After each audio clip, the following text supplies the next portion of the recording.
cómo estaba la circunstancia bajo la cual Pablo llegó, predicó y vio que estos hermanos pues los tuvo que dejar por la oposición que había.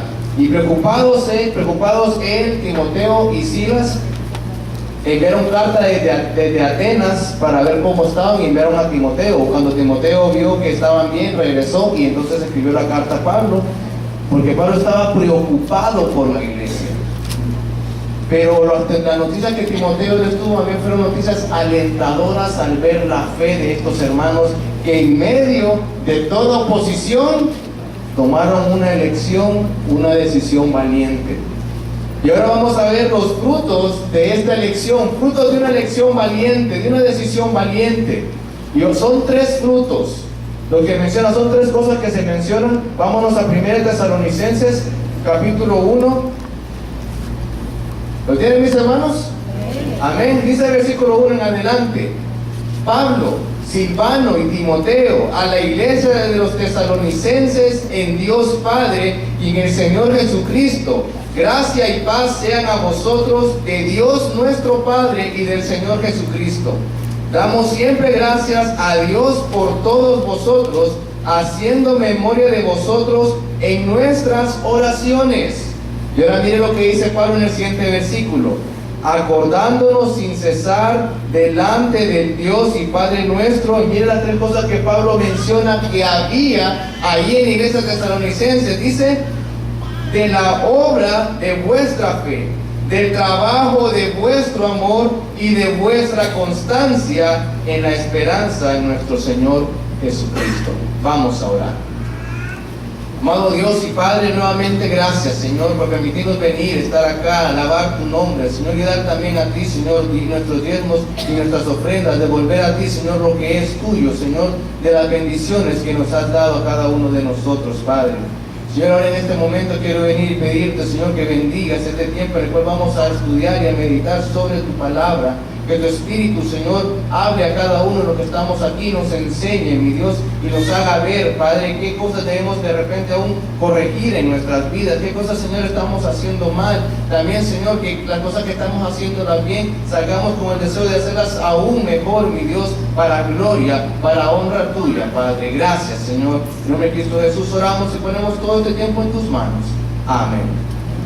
Entonces vemos que Pablo menciona estas tres cualidades, estas tres cosas que estaban en la iglesia de los tesalonicenses, ahí en Tesalónica. Y vamos a tratar de ver por lo menos dos de ellas. Si nos ajusta el tiempo, vamos a ver por lo menos dos, y si podemos rápidamente de la tercera. Mire primeramente la que dice Pablo: acordándonos sin cesar delante de Dios y Padre nuestro. Y dice uno: de la obra de vuestra fe. Ahora, qué interesante, la obra de vuestra fe. O sea que la fe que nosotros tenemos, si alguien profesa tener fe, como los tesalonicenses, que habían depositado toda su fe en nuestro Señor Jesucristo, que habían recibido la palabra que llevaba Pablo, Timoteo y Silas, la recibieron como palabra de Dios y depositaron su fe completamente en ella, esa fe produce obras. No es una fe muerta, como dice allá Santiago, cuando leemos Santiago, que una fe sin obras es muerta. No puede ser una fe sin obras, como también dice el mismo Santiago. Dice: muéstrame tu fe sin tus obras, y yo te mostraré mi fe por mis obras. La fe se manifiesta a través de obras. A través de las obras podemos ver la fe que hay en una persona. Pero una persona dice: yo tengo fe, pero no hace nada. ¿Será realmente fe? ¿O será una fe vaga? ¿O será que realmente piensa que tiene fe y no la tiene? Pero una fe debe producir obras, y eso es lo que estaba pasando ahí. Ese es el fruto que había en la vida de los tesalonicenses.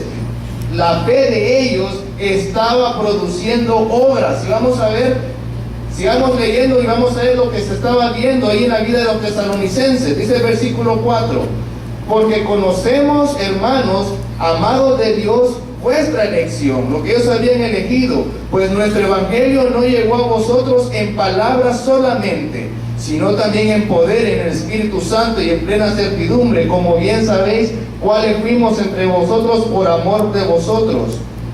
Y mira el primer fruto que se dio ahí de la fe de ellos, dice: y vosotros vinisteis a ser imitadores de nosotros y del Señor, recibiendo la palabra en medio de gran tribulación, con gozo del Espíritu Santo. Cuando aquellos recibieron la palabra y creyeron y hubo la fe en ellos, se convirtieron en imitadores. Y el fruto que debe haber en nosotros, mis hermanos, si decimos que tenemos fe, es que debemos ser imitadores de Cristo. Una persona que dice: yo tengo fe, yo he creído en Cristo como Salvador, dice la palabra que somos hechos nuevas criaturas, por lo tanto nuestra manera de andar debe ser nueva y debemos andar como Cristo anduvo. Decía Pablo: sed imitadores de mí como yo lo soy de Cristo. Y estos tesalonicenses lo habían entendido muy bien. Dice los hermanos fueron llamados cristianos allá en Antioquía. ¿Qué significa ser cristiano? Muchos dicen: es un pequeño Cristo. Y todos conocemos esa definición, pero ser cristiano también es ser discípulo, ser también un aprendiz, un alumno de Cristo. Vamos a ver aquí, hermanos, quiénes son maestros, ya sea por profesión, ya sea de escuela dominical o enseña algo. ¿Quiénes son maestros? ¿O han enseñado? A ver, ok. Como maestros, ¿qué esperamos de un alumno? ¿Ah? Que aprenda, que ponga en práctica lo que se le enseña, que lo estudie y que se vea, ¿verdad?, un resultado al final, cuando se haya puesto una prueba, que pase la prueba.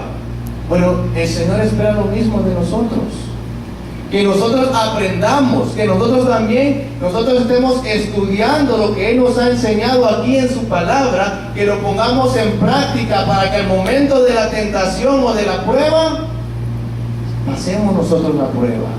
Para que nosotros al momento de venir y ser examinados, miremos que estamos aprobados. Queremos que nosotros seamos entonces imitadores, vivir como Cristo anduvo, aplicando la enseñanza que Él nos ha dado. Por eso los discípulos fueron llamados cristianos. ¿Qué pasó con Pedro? ¿Por qué fue identificado Pedro? Le dijo: verdaderamente tú eres uno de estos, porque hasta tu manera de hablar, dice, la manera de hablar lo estaba delatando. ¿Sabe que nuestra manera de hablar refleja que somos creyentes, que somos cristianos? Nuestra manera de comportarnos, de conducirnos, lo que las personas pueden ver en otros, pueden decir: este verdaderamente es cristiano, porque se le nota. Ser imitadores, y eso es lo que pasaba entonces ayer los hermanos. Decía entonces este versículo 6: vosotros vinisteis a ser imitadores de nosotros y del Señor. Ahora, qué triste es a veces cuando se le dice a un creyente: hermano, no haga esto, no es correcto. No se le dice: haga esto, así debe de comportarse. Y a veces algunos creyentes también reniegan: ah, no, pero ¿por qué tengo que hacerlo yo así? Pero yo no lo quiero así, o a mí no me gusta hacerlo así. Pero la palabra dice que esa manera debe hacerse. Miren lo que sucede con estos hermanos. Dice: recibiendo la palabra en medio de gran tribulación, con gozo del Espíritu Santo. Con gozo, con alegría. Cuando se le enseña, la recibieron con gran alegría. Que nosotros también, mis hermanos, cuando seamos enseñados la palabra, cuando se nos enseñe qué estamos haciendo mal, qué debemos corregir, qué cambios debemos hacer, que lo hagamos también con gozo y digamos: gracias, hermano, porque así yo voy a mejorar para gloria y honra de Dios. Ser imitadores de Cristo, el primer fruto que se menciona aquí de ellos. Sigamos con el siguiente versículo. Tenemos el primer fruto: se convirtieron en imitadores. Mira lo que dice el versículo 7. De tal manera, o sea, de una manera tan grande, dice que habéis sido ejemplo a todos los de Macedonia y de Acaya que han creído. También, mis hermanos, como hijos de Dios, como cristianos, nosotros nos convertimos en ejemplo y debemos ser ejemplo para otros. Aunque no queramos, Aunque nadie nos pidió ser ejemplo, nos convertimos en ejemplo y otros nos están viendo. Aquellos hermanos que son maduros en la fe, fíjense que ser maduro en la fe no significa que tenga más años o que tenga más tiempo de estar en la iglesia, porque algunos pueden venir 20 años y no crecer. Pero aquellos que son maduros ya deben ser ejemplo a aquellos que vienen creciendo en la fe, queramos o no queramos. Vamos a ser puestos ahí en un lugar donde las personas van a ver cómo nosotros nos comportamos y ellos de repente van a querer hacer lo mismo. Por lo tanto, si nuestro ejemplo no es bueno como cristianos, otros no van a ser buenos cristianos tampoco. Un discipulador, si enseña de manera correcta, el discípulo, esperamos en el Señor, salga bien.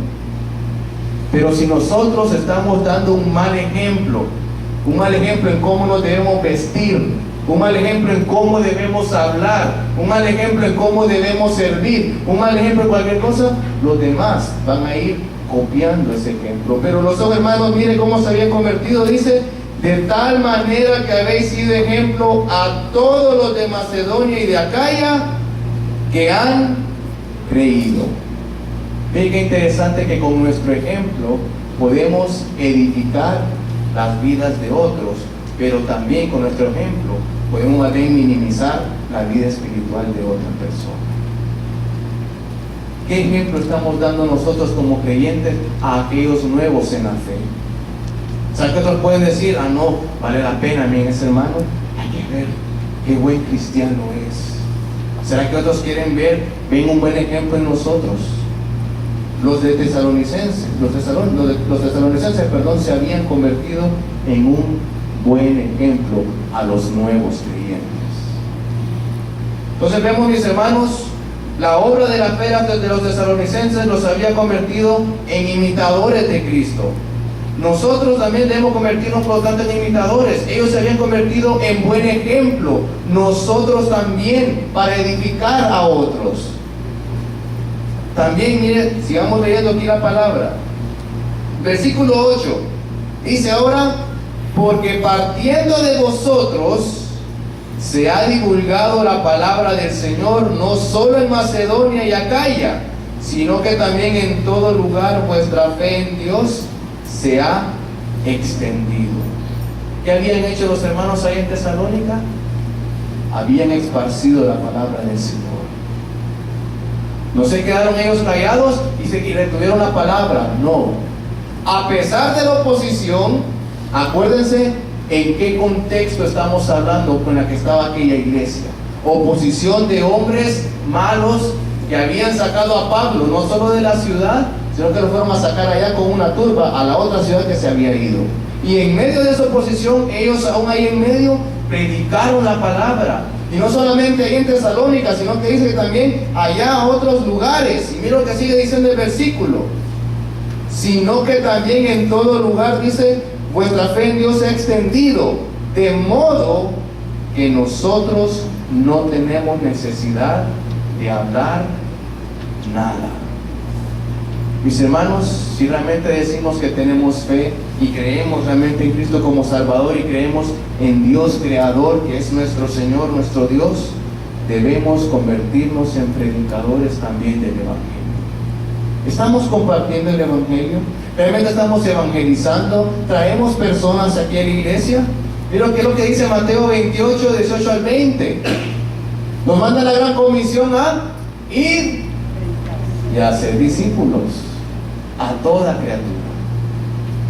Entonces, la responsabilidad es de todos, no solamente del pastor o del líder o de alguien en especial. La responsabilidad la tenemos todos. Y los hermanos en Tesalónica estaban cumpliendo esta obra, en ellos se estaba realizando, de manera que aquellos, dice Pablo, nosotros ni tenemos que hablar en esta región porque ustedes ya lo están haciendo. ¿Qué más se dio como resultado en aquellos hermanos? Sigue diciendo el siguiente versículo. Dice el versículo 9: porque ellos mismos cuentan de nosotros la manera en que nos recibisteis. Y mira lo que decía también: y cómo os convertisteis de los ídolos a Dios, para servir al Dios vivo y verdadero.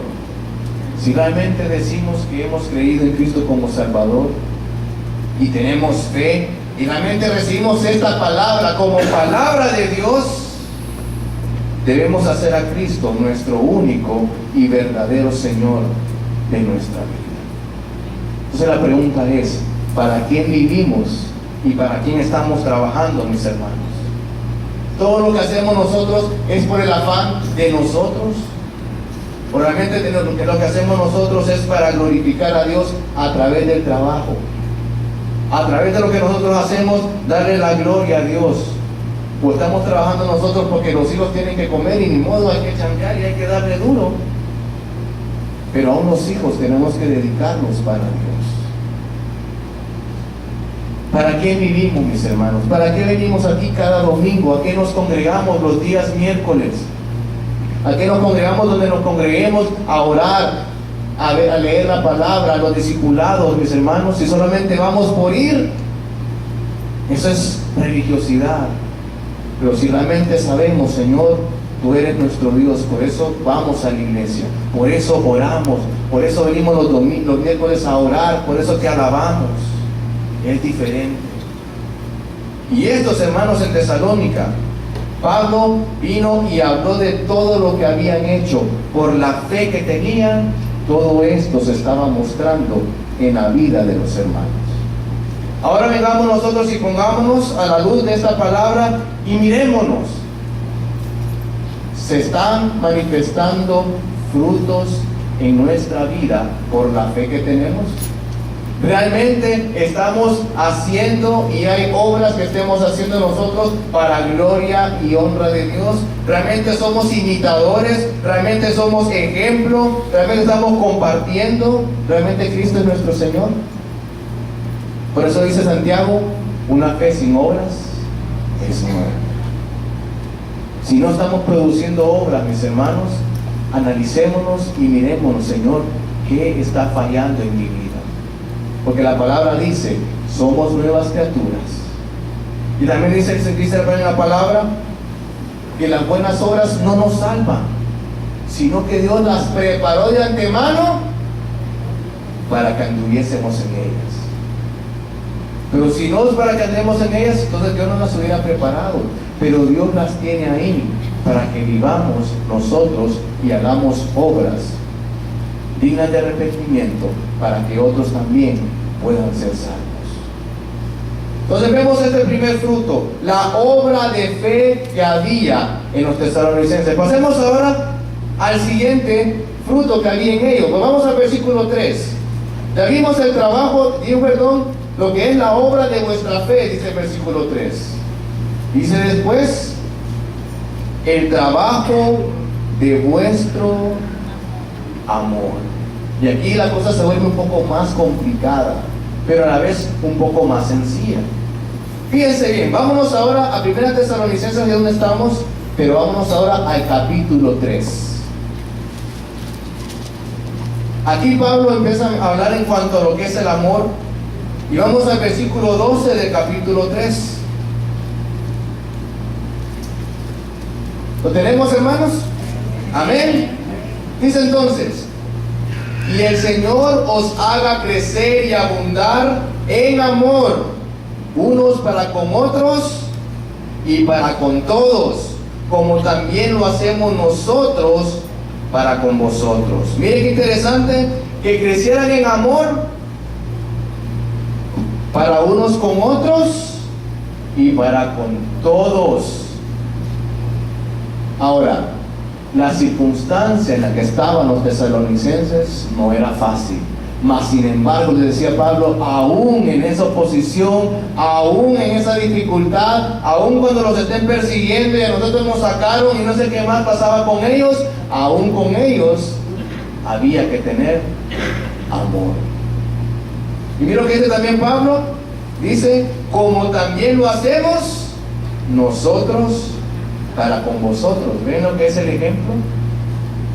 ¿Ven cómo se habían vuelto ellos también ejemplo? Y los tesalonicenses por lo tanto también eran ejemplo. Ahora, ¿qué es amor? Amor es afecto, benevolencia, caridad. Y conocemos también una definición de amor que dice, es ver la necesidad del prójimo y hacer todo lo que yo pueda, hermanos, para venir a satisfacer esa necesidad. Decía Pablo, crezcan en amor. Oramos para que haya ese amor entre vosotros. Y miren, ¿cuál es el propósito de ese amor? Versículo 13. Para que sean afirmados vuestros corazones, irreprensibles en santidad, delante de Dios nuestro Padre, en la venida de nuestro Señor Jesucristo con todos sus santos. Cuando hay amor, hay corazones firmes. Hay corazones sin temor. En el amor, dice la palabra, no hay temor, porque el perfecto amor echa fuera el temor. Interesante, cuando un niño pequeño recibe amor, al crecer es una persona segura. Es una persona que tiene una autoestima alta. Es una persona que tiene confianza en sí misma. Nosotros también, mis hermanos, como creyentes, debemos también mostrar ese amor. Para que cuando una persona venga a la iglesia, sienta seguridad en el amor entre nosotros. Cuando una visita venga y siente ese amor entre hermanos, pueda sentir esa confianza, pueda sentir y decir, yo quiero estar ahí, porque ahí hay amor. Y estar entonces afirmado. Pero cuando no hay amor, mis hermanos, mejor quiere uno salir de ahí. Entonces decía Pablo, crezcamos en amor, que estemos afirmados, seguros, sin temor. Entonces, ¿cómo recibimos nosotros a las personas? ¿Cómo nos tratamos aquí unos con otros? Hay amor. O sea que de repente en vez de amor hay pleitos y contiendas entre vosotros, decía Pablo. Dios no lo quiera. Pero debemos crecer en ese amor. Y mire qué interesante lo que decía también Pablo. Ahí mismo en el versículo 13. Para que sean afirmados vuestros corazones, sentir esa confianza, esa seguridad ahí entre hermanos y con otros. Pero también miren lo que dice, irreprensibles en santidad. Ahora vámonos a lo que dice Colosenses 3, 12 al 15. Se me olvidó una cita antes de pasar a este versículo. Colosenses 3, está atrás de Tesalonicenses, mis hermanos. Ahí nomás unas cuantas páginas atrás. Colosenses 3, 12 al 15. Amén, mis hermanos.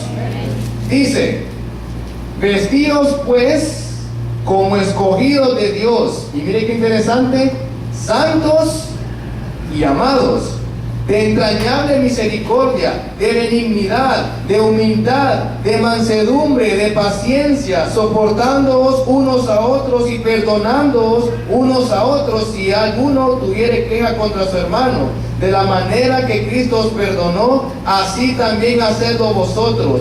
Y sobre todas estas cosas, dice, vestidos de amor, que es el vínculo perfecto. Mis hermanos, si hay amor, como dice aquí, vamos a soportarnos unos a otros. Cuando hay amor, vamos a perdonarnos unos a otros. Cuando hay amor, vamos a tener misericordia unos de otros. Cuando hay amor, habrá benignidad, habrá humildad, habrá mansedumbre, habrá paciencia. Y aún por amor fue que Dios vino y nos dio la salvación, porque de tal manera nos amó Dios. Pero eso es cuando hay amor, que dice, por eso dice, es el vínculo perfecto. Interesante, cuando es lo que hace el amor. Pero mire qué interesante, como decía ya, decía Pablo que creciéramos, entonces en amor, para que fuéramos afirmados y corazones irreprensibles en santidad. Y cuando usted sigue leyendo Tesalonicenses, sigamos leyendo el capítulo 4 de Tesalonicenses, dice, por lo demás, hermanos, pero 1 Tesalonicenses capítulo 4, miren lo que sigue diciendo. Por lo demás, hermanos, os rogamos y exhortamos en el Señor Jesús, que de la manera que aprendisteis de nosotros, el ejemplo, como os conviene conduciros y agradar a Dios, así abundéis más y más. Porque ya sabéis qué instrucciones os dimos por el Señor Jesús, pues la voluntad de Dios es vuestra santificación. Y mira lo que decía él en cuanto a la santificación: que os apartéis de fornicación, que cada uno de vosotros sepa tener su propia esposa en santidad y honor, no en pasión de concupiscencia, como los gentiles que no conocen a Dios. Que ninguno agravie ni engañe en nada a su hermano, porque el Señor es vengador de todo esto, como ya os hemos dicho y testificado, pues no nos ha llamado Dios a la inmundicia, sino a santificación. Así que el que desecha esto, no desecha al hombre, sino a Dios, que también nos dio su Espíritu Santo. Ve qué interesante esto, mis hermanos. Pero sigamos leyendo, dice: pero acerca del amor fraternal no tenéis necesidad de que os escriba, porque vosotros mismos habéis aprendido de Dios que os améis unos a otros, y también lo hacéis así con todos los hermanos que están en toda Macedonia. Pero rogamos, hermanos, que abundéis en ello más y más. Ahora fíjense qué interesante. Cuando Pablo describe aquí lo que hay que hacer para estar en santidad, ¿nota usted algo? ¿Notamos algo ahí? Cuando hablamos aquí, Pablo habla aquí de santidad, habla acerca de la relación, primeramente, del esposo con la esposa. También habla de la relación entre hermanos, de buscar el bien y no hacer el mal. Pero fíjense entonces que cuando vivimos en santidad, cuando queremos cumplir esto, la santidad está estrechamente relacionada con lo que es el amor. Si yo realmente tengo amor a mi esposa, ¿qué vamos a hacer? Dice, bueno, se me fue una cita ahorita. Dice, vámonos a 1 Pedro 1:22, para seguir viendo más la relación entre el amor y la santidad. Me voy a adelantar y no me quiero adelantar porque si no, se les va a ir la sorpresa. 1 Pedro 1:22, la relación que hay entre amor y santidad.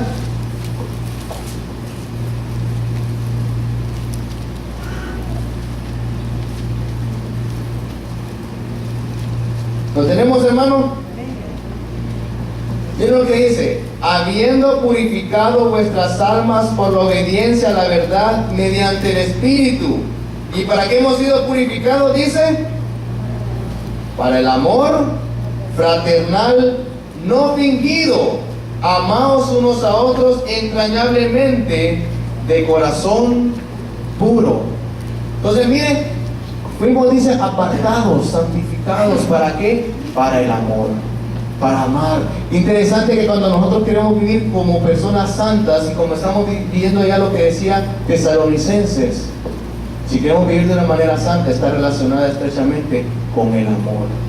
Yo voy a buscar, dice acá, lo que dice aquí, perdón, estoy aquí perdido, dice santidad, dice, habla de cómo debemos vivir unos con otros, entre los esposos, entre los hermanos. Dice, cuando somos santos, una manera de mostrarlo entonces es por medio del amor.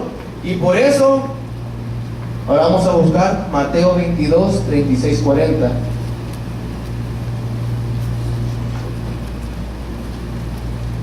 La cercanía que hay entre la santidad y el amor.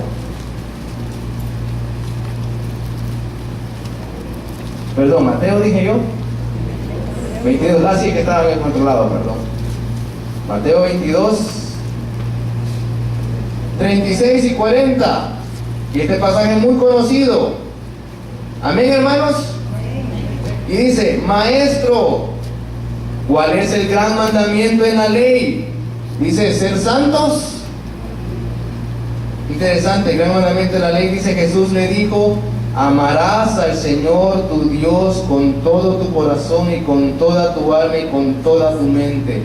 Este es el primero y grande mandamiento, y el segundo es semejante: amarás a tu prójimo como a ti mismo.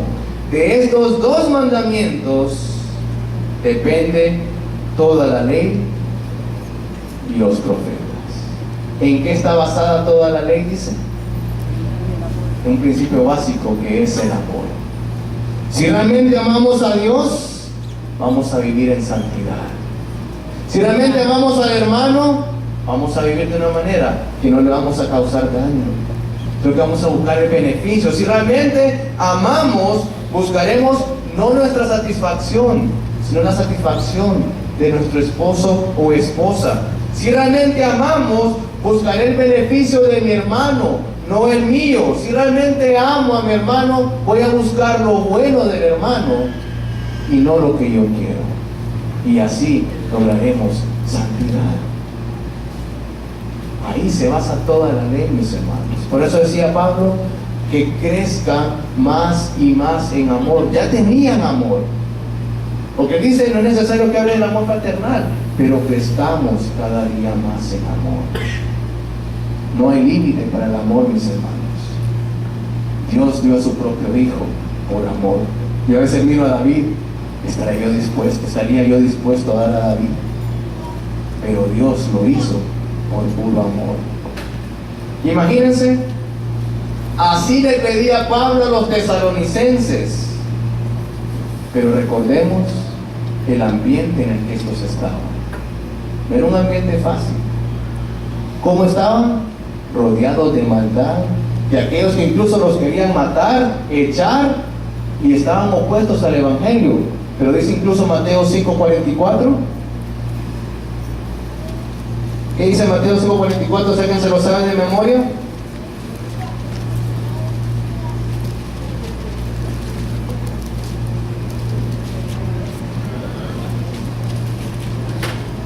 Dice, pero yo os digo, decía el Señor, amad a vuestros enemigos, bendecid a los que os maldicen, haced bien a los que os aborrecen, y orad a los que os ultrajan y os persiguen. Y miren, si hacemos esto, dice, para que seáis hijos de vuestro Padre que está en los cielos. Si decimos que somos hijos de Dios, vamos a mostrar amor. Y el último fruto, si alguien puede hacerlo rápidamente, aunque no está aquí, pues vamos a 1 Tesalonicenses, para que aquí concluyamos rápidamente esta enseñanza de los hermanos de los tesalonicenses.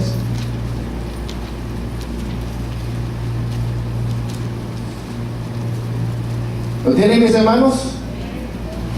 Dice el versículo 3 de capítulo 1 de Tesalonicenses, ya dijimos, el trabajo de vuestro amor. Se habían convertido en imitadores, en ejemplo, predicaban la palabra, habían hecho a Cristo su Salvador. Vimos ahora el fruto del amor, vivían en santidad. Se nos pide santidad, pero lo vamos a lograr por medio del amor y mostrar amor aún a nuestros enemigos. Y también dice ya para terminar el versículo 3, y de vuestra constancia en la esperanza en nuestro Señor Jesucristo. Habían sido constantes. ¿Cómo los encontró Timoteo cuando fueron? Los encontró, dice, firmes en la fe. No se dieron por vencidos. A pesar de que había oposición, predicaron la palabra e hicieron el trabajo de fe que tenían que hacer. A pesar de todo lo que había en contra de ellos, mostraron amor. Y decía Pablo, crezcan más y más, no solamente entre ustedes, no solamente entre nosotros, aún con nuestros propios enemigos. Pero miren qué interesante que en esto de la esperanza, Pablo nos da una enseñanza doctrinal muy importante. Vamos a capítulo 4. Y los tesalonicenses estaban esperando tanto la venida del Señor, que es la esperanza que tenemos. Y dice en el capítulo 4, versículo 3, y dice, tampoco queremos, hermanos, que ignoréis acerca de los que duermen, para que no os entristezcáis como los otros que no tienen esperanza. Hermanos, decía Pablo, mantengámonos firmes, aun cuando algunos ya han pasado, aun cuando algunos duermen, aun cuando nos decimos, no mueren, duermen, decía Pablo. Hay esperanza y nosotros sigamos adelante haciendo la obra que tenemos que hacer.